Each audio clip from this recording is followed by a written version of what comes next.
Selamat siang, Sir. Perkenalkan, nama saya Jovai Krislusenturi. Saya dari kelas 11 IPA 3. Di sini saya akan mengerjakan praktik semester genap. Semester genap yaitu tentang etika profesi dan kebudayaan kerja. Di sini saya akan menjelaskan etika profesi dan kebudayaan kerja perusahaan.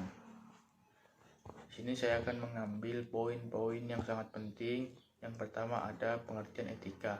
Etika berasal dari kata ethos atau yang diambil dari bahasa Yunani, yang berarti karakter, watak, kesusilaan atau adat.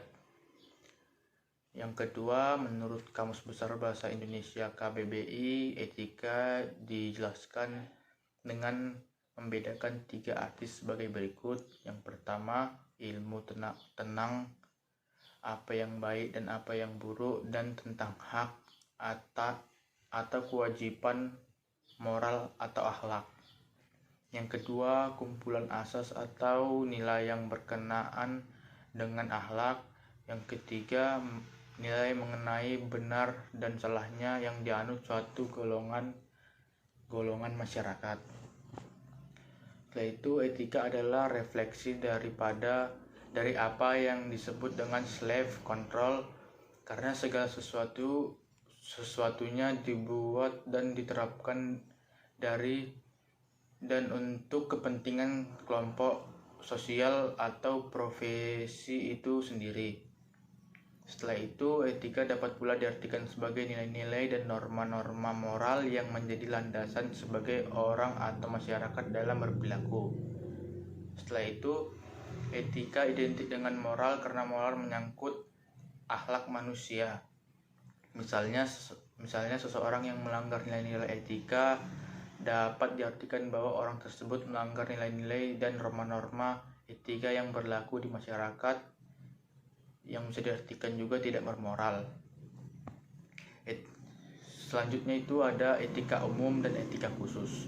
Etika umum yaitu mengajarkan tentang kondisi-kondisi dan dasar-dasar bagaimana seharusnya manusia bertindak secara etis. Yang kedua, etika khusus merupakan penerapan prinsip-prinsip moral dasar dalam bidang kehidupan. Penerapan ini bisa berwujud bagaimana seseorang bersikap dan bertindak dalam kehidupan dan kegiatan profesi, khususnya yang dilandasi dengan etika moral. Dan etika khusus ini dibagi menjadi 2 bagian. Yang pertama, etika individual, yaitu menyangkut kewajiban dan sikap manusia terhadap dirinya sendiri. Yang kedua, etika sosial yaitu mengenai sikap dan kewajiban serta perilaku manusia sebagai anggota masyarakat. Selanjutnya ada etika profesi. Etika profesi merupakan bidang etika khusus atau terapan yang merupakan produk dari etika sosial. Etika profesi adalah sikap etis sebagai bagian integral dari setiap hidup dan menjalankan kehidupan sebagai pengembangan profesi. Selanjutnya, etika profesi mengatur tentang nilai-nilai atau norma-norma dalam bidang pekerjaan profesi tertentu.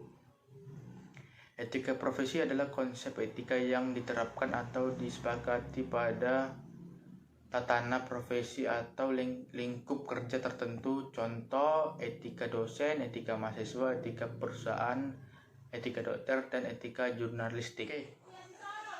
Selanjutnya saya akan menjelaskan budaya kerja. Memiliki budaya kerja yang baik tentu akan berdampak positif pada karyawan yang bekerja di perusahaan Anda, yang akan mengefek kinerja karyawan secara keseluruhan. Kerja sesama tim diperlukan untuk mencapai tujuan ini secara efektif dan benar-benar menghasilkan.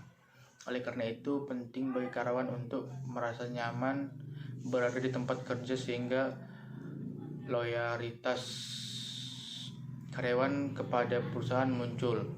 Budaya pekerjaan tidak akan muncul sendiri, tetapi dibentuk melalui proses yang dikendalikan yang melibatkan sumber daya manusia dan semua perangkat pendukungnya.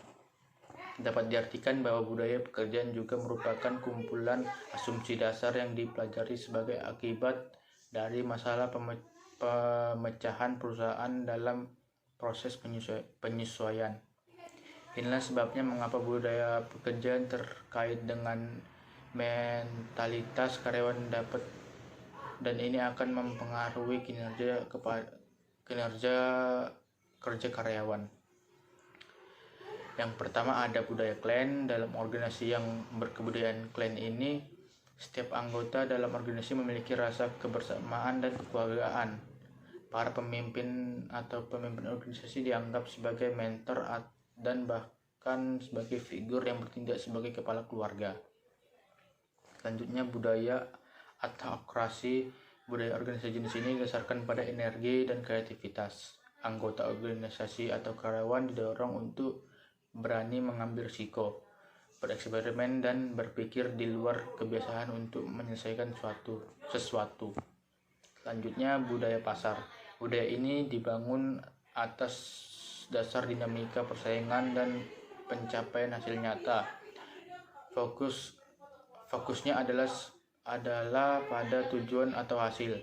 Organisasi kebudayaan pasar ini berpusat pada lingkungan eksternal, yaitu pelanggannya. Selanjutnya budaya hierarki. Budaya organisasi jenis kebudayaan hierarki ini dilandasi oleh struktur dan kendali. Lingkungan kerja bersifat formal dan pengendaliannya yang ketat. Kepemimpinan didasarkan pada koordinasi dan pematuhan yang terorganisir dengan budaya yang menekankan efisiensi.